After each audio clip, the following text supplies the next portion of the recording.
Sì. Politica monetaria, che posso dire. Qual è? Una piccola ricetta.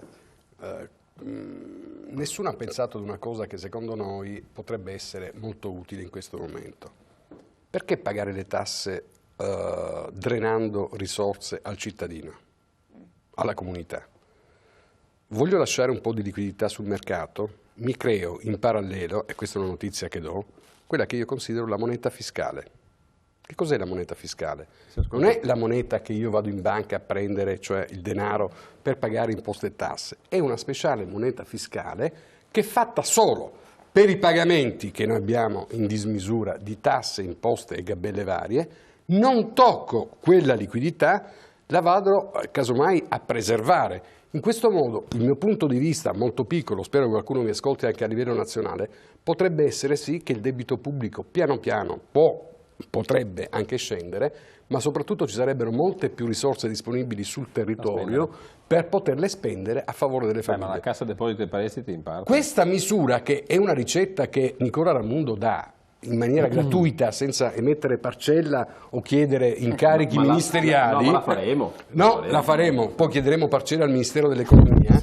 Se qualcuno vuole che ci contatti, che gli diciamo noi tecnicamente come si può fare. Questa misura può essere presentata a lor signori parrucconi, come li chiamo io a Bruxelles, che non fanno niente se non mandarci direttive e norme che dobbiamo per forza dalla sera alla mattina interpretare e subito applicare, per dire signori noi abbiamo forse trovato una soluzione. Così non viene la Troica, non viene Tizio, non viene Caio e in qualche modo negli anni l'economia può ripartire. Ma sapete cosa significa? Che circa 800 mila miliardi di tasse e imposte vengono in qualche modo bloccate da quella che io considero essere questa mia idea, la moneta fiscale, che nulla ha a che vedere col denaro contante o con i prelevamenti dalla banca, un banking, eccetera. Sarebbe questa la rivoluzione.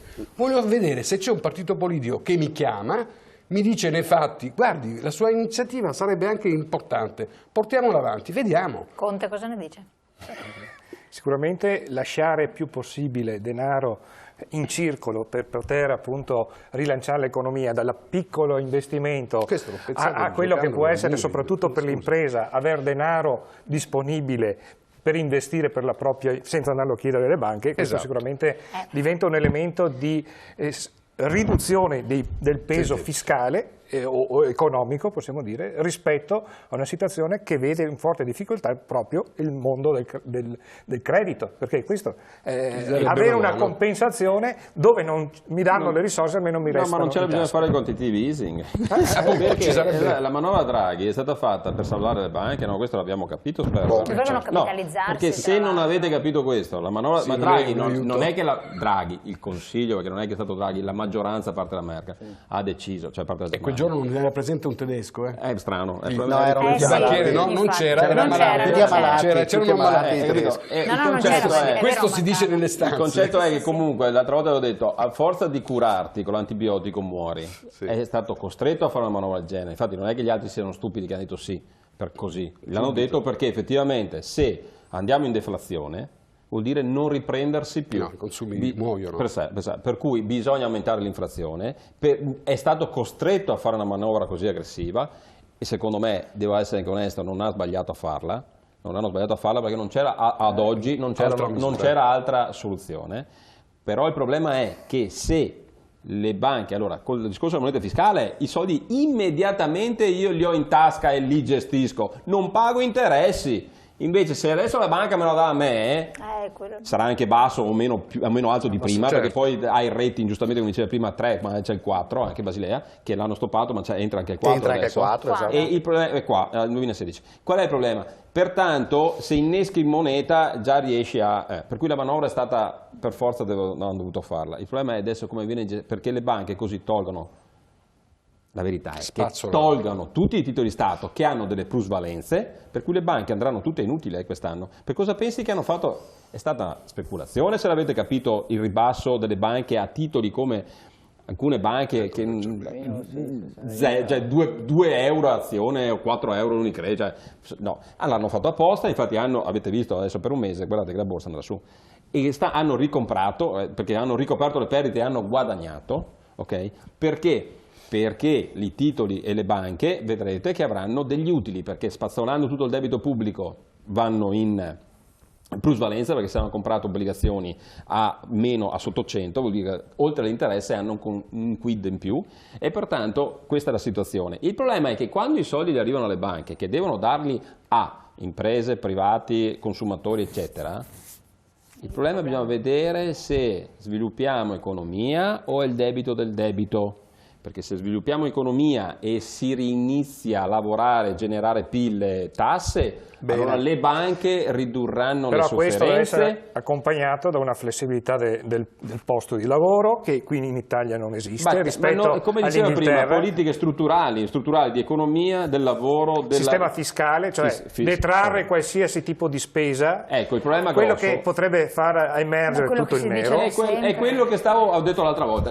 Perché abbiamo il 70 e più? Perché è implicito, non è esplicito, perché noi in Italia abbiamo tante spese o costi che non possiamo scaricare. La macchina io non me la scarico, ma io quando ho un cliente, 4 ore, l'autobus, il treno, così faccio un cliente alla settimana. Anche la benzina, per la verità. Sì, neanche la benzina.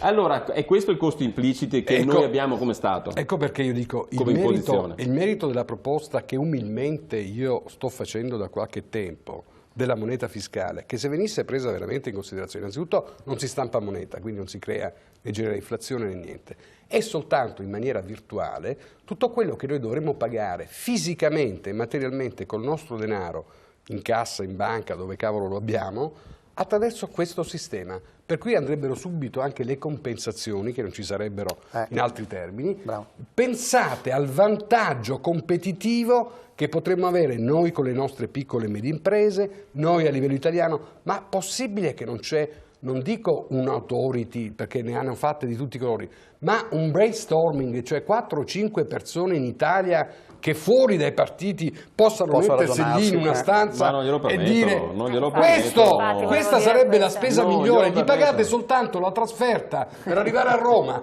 la stanza d'albergo per la notte che si devono fermare, una cenetta con un panino a Trastevere e finito lì e basta, 100 euro. Una cosa del genere, vista dal di fuori, tanto lei vive all'estero, quindi le cose le può vedere realisticamente dal di fuori. Prima Nicola hai menzionato l'Inghilterra. Oggi, al di là del rischio che abbiamo innanzi a noi legato a questo paese, l'Inghilterra, la Gran Bretagna è il paese che cresce di più in assoluto all'interno dell'Unione Europea. L'anno scorso ha chiuso con 3,5 punti di crescita. Vorrei avere anch'io la sterlina in Italia invece di chiamarla euro. Non è per la sterlina, forse ce lo ricordiamo come stavano gli inglesi 7 anni fa dopo la Lehman, che erano assieme all'Irlanda il paese con maggior sofferenza. Ma quindi la chiave di lettura è stato Cameron, un primo ministro audace, che è intervenuto sulla ristrutturazione dell'economia inglese. In che modo?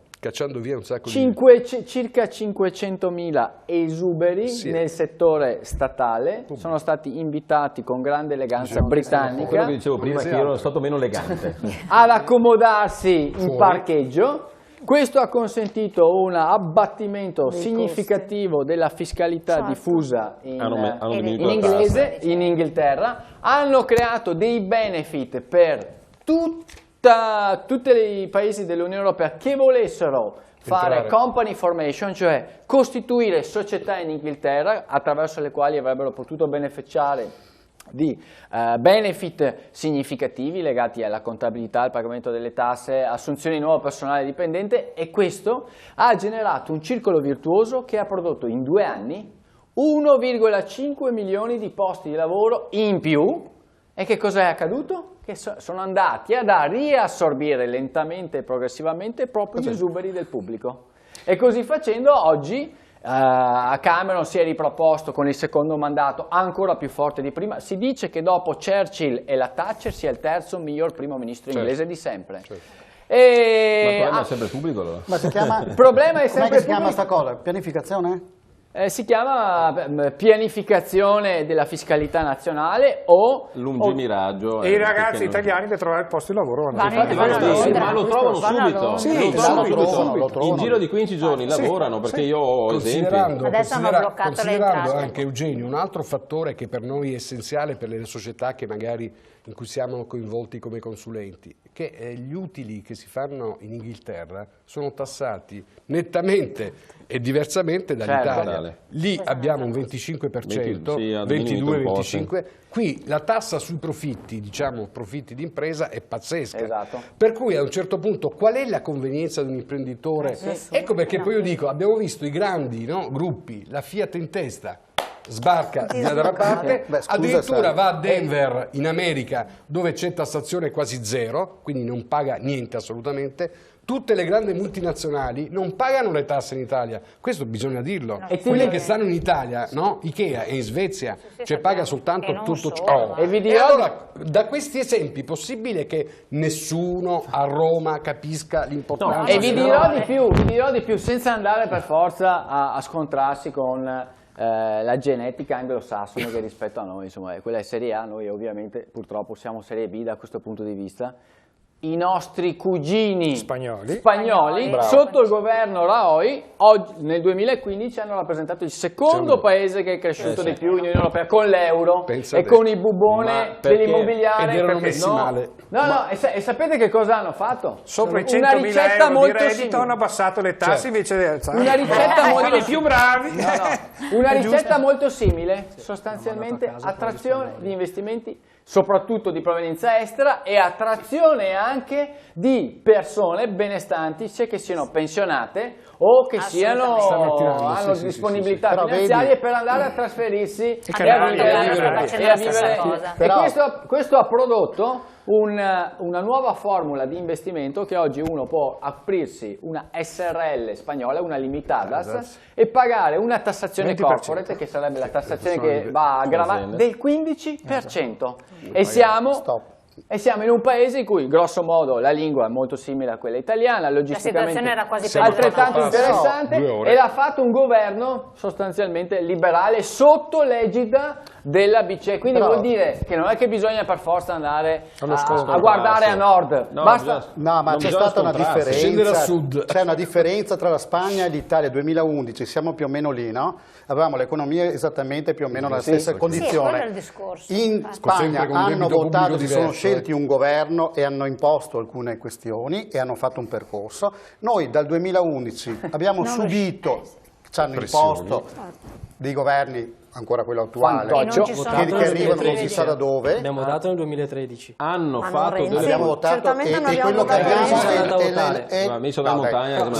Però non prendiamo il 5%. Abbiamo votato per il Parlamento europeo. Hanno mandato a casa perdonatemi, non per la politica. Il problema è perché hanno fatto delle politiche, lo Stato non abbiamo votato ha fatto delle 2013 al politiche, Senato. addirittura l'immobiliare che era incriccata come noi, vendevano due appartamenti al posto di uno. Bravo. E per cui hanno svenduto tutto, ma perché? Perché hanno fatto le politiche bancarie anche. Qui le banche nostre mi sembra che vivono su un feudo e non capiscono che siamo nel 2016 e mi sembra che siamo nel 1400, no? Come i vecchi...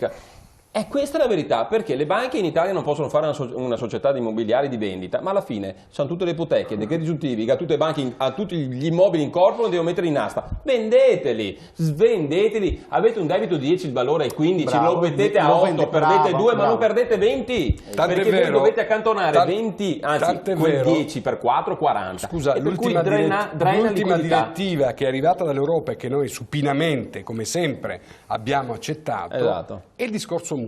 Mamma mia, non c'è più nessuna azione che ti possa difendere dal punto di vista giuridico. Cioè, una volta potevi tentare di fare un ricorso, eccetera. La banca adesso da 7 mesi a 18 l'hanno portata, adesso vedremo in Parlamento cosa succede. Dopo 18 mesi si prende la tua casa, arrivederci e grazie. Andremo a vedere se ti darà il plusvalore, il minusvalenza, cioè non lo so cosa succede. No, ancora formalmente non si sa cosa succede della mia casa nel momento in cui la mettono. Secondo voi i nostri, tra virgolette, politici italiani hanno mai pensato di andare a Bruxelles a dire scusate, ma come possiamo incentivare noi l'economia, per esempio, con i giovani sposi che devono comprarsi la casa, l'arredamento, la macchina, i bebè? cioè prolificare. Ma perché lo Stato non garantisce questi nuovi acquisti col parco di cose che è invenduta o che hanno in corpo le banche? Perché non facciamo un'operazione cosa succederà con questo? Che le banche, non facendo più azioni esecutive, ma non avendo più le gare d'appalto per poter la gara sul pignoramento che c'era dei beni mobili, cosa faranno di questo patrimonio immenso? Potrebbero, come dire, farlo rientrare nel patrimonio delle società e quindi in qualche modo far capire che si stanno elevando, ma tutti questi beni poi che fine faranno? E questa è la mia domanda. Allora, i ben pensanti della politica dovrebbero, prima ancora di accettare, ripeto, supinamente, così come arriva la direttiva TAC, subito si approva senza neanche discussione, cercare di capire gli effetti anche a medio-lungo periodo di operazioni del genere, che sicuramente mettono in crisi, come votate l'unione civili e mettete in crisi la famiglia adesso, ma veramente siamo il paese del dritto e del rovescio, del dritto e del rovescio. Qualcuno dice la culla del diritto, no, è la culla del rovescio questa. No, tu culla hai messo una 2L. Volevo dire una cosa, cerco di essere garbato. A Bruxelles chi è che ci rappresenta? No, la mia domanda a Bruxelles chi è? C'è qualcuno che non lo so, domanda. Come Parlamento ognuno di noi ha dei riferimenti. Ma quelli che mandano via da qua li mandano là, non so perché sono bravi.